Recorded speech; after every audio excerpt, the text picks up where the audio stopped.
Well, we do receive voicemails here at the Core, and you can call us anytime, 7 days a week. Leave your question for us on our voicemail system. Here's one that came in from one of our listeners named Sarah. How do you keep conversation stimulating for your spouse at all times? And how can you provide it even in downtime? If that is the most important thing for them, is that healthy? Thank you. I mean, that seems like a lot of pressure, Bill, wouldn't you say, in terms of keeping conversations stimulating at all times? I do think in terms of our communication in marriage, we need to be intentional. I was thinking about, what are good questions that we can ask? What are ways for me to continue to invest in this relationship and say, okay, hey, honey, how are you feeling about this or that? Or how can I help in this area? Or talking about things that they're interested in, right? I mean, I know that that's an area where a lot of people struggle. It's just like, well, I'm not interested in that. And you're not interested in what I'm interested in. But certainly, hopefully, within a Christian marriage, we should both be interested in the things of the Lord. And maybe that's not the case, but even still, I think as you're looking to cultivate healthy communication, that takes work. It's not always just, it just happens naturally. Sometimes you really do have to think about, okay, we need to press into this, and I need to do a good job of asking certain questions. My spouse needs to do a good job of asking certain questions. But I think if what you're hoping for is, or if what your spouse is saying, man, this is what it needs to be, we just need to have stimulating conversations all the time, and that's just normal. That's not. I don't know, Bill, if that's normal. It's not normal for us. I mean, I have good conversations with my wife, but then sometimes it's just like, what'd you say? Yeah. And I know I'm very boring, so my wife's not getting that much stimulating conversation. Yeah. I think probably another thing, too, not that I've got all the wisdom on this, but doing fun things together, that stimulates conversation. Maybe that's taking a walk. Maybe that's going to the beach if you live in Southern California, or the mountains, if you live somewhere else.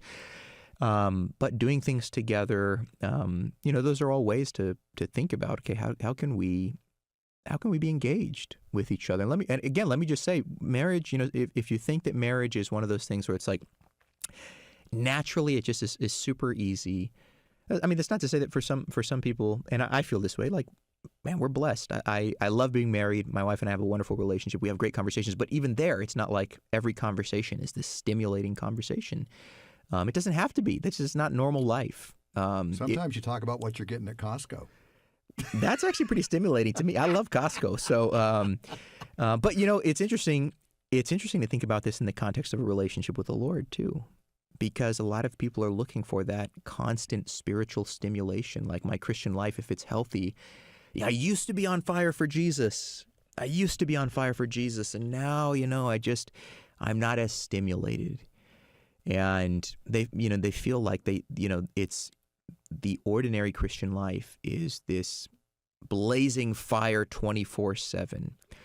Well, that burns out pretty quickly. It's actually more the case that you're maturing in your faith, just like you mature in your marriage, and you grow together. And that brings new horizons, new questions, new maturity, and that's good. And by the way, a great read on this, and I've recommended this on the broadcast before, is C.S. Lewis's chapter in Mere Christianity on Christian marriage, because he says, look, don't chase that feeling. Don't chase that feeling of, first love.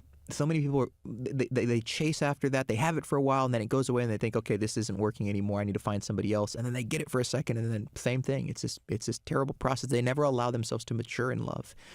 And so I would recommend maybe getting a hold of Mere Christianity on Kindle, or finding it online for, they're cheap, and reading that chapter on Christian marriage is excellent. And may God bless you as you seek to have a healthy and God-honoring marriage. One other thing I was thinking of is we have different personality types. It could be that in her case, Sarah is more of an introvert. Her husband is more of an extrovert. He likes lots of conversation. But, Sarah, the other thing I would say to you is your husband needs to make some male friends that's outside the relationship. He's expecting all of his needs to be met by you. That's unrealistic. Your friendship, of course, his first relationship should be with God and then with you. But then after that, finding some male friends that he can hang out with, have conversations with, do activities with. Join a bowling league, for crying out loud. I mean, there's lots of opportunities there.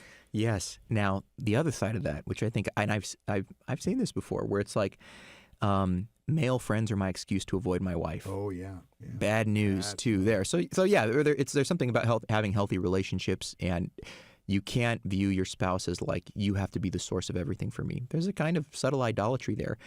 But there's also a problem with like, wife, kids, I'm going do out your with the thing. guys, Yeah, exactly. Fishing trip for 2 weeks. Yeah. No, you need to be invested in your family and in your wife, and intentional about pursuing her. That's what Jesus does with his bride.